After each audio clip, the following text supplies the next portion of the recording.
Which term would you use for the combination of diseases Kaposis, sarcoma, pneumocystis carinii, pneumonia, then leukoplakia, etc.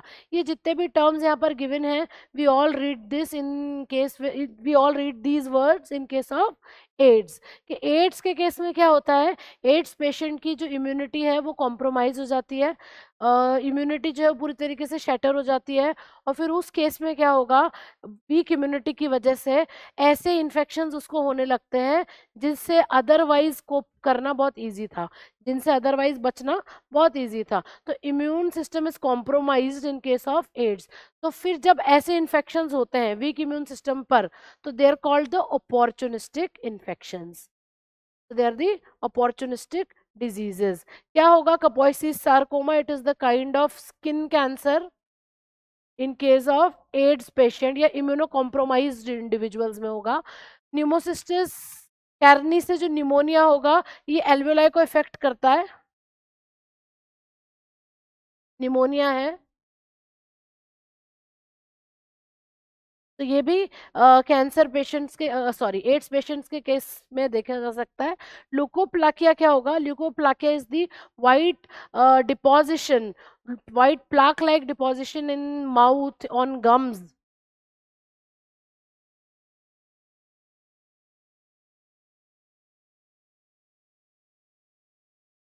on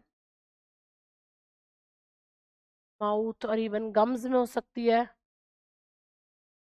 उसको leukoplakia. ये सारे कब होंगे, ये ads patients को होंगे, एड्स को, या हम ऐसा लिख सकते हैं, it is more common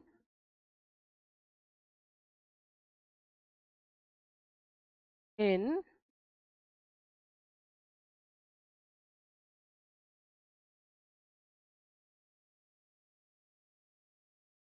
immunocompromised patients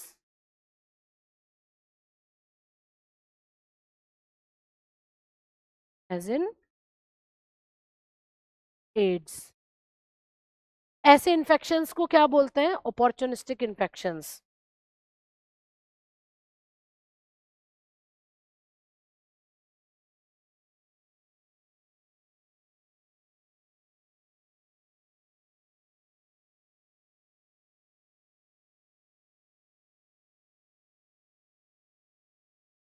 such infections which healthy individual can easily cope up with, right? healthy individuals जो है वो इनसे cope up कर सकते हैं, लेकिन immunocompromised जो individuals हैं उनको अगर हो जाए secondary infections, तो उनको आप अपॉर्चुनिस्टिक इन्फेक्शंस या अपॉर्चुनिस्टिक डिजीजेस बोल सकते हो, जैसे कि ये सारी डिजीजेस है।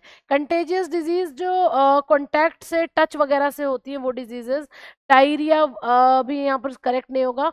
ऑटो इम्यून डिजीज भी हमने देखा कि वो डिजीजेस हैं जिसमें ऑटो इम्यूनिटी, जिसमें बॉडी खुद एंटीबॉडी बनाने लग जाती है किसी पर्टिकुलर सेल्फ एंटीजन के अगेंस्ट, किसी पर्टिकुलर खुद के ऑर्गन के अगेंस्ट, तो ऑटो इम्यून डिजीज भी यहाँ पर नहीं होगा। Opportunistic disease B is the right answer.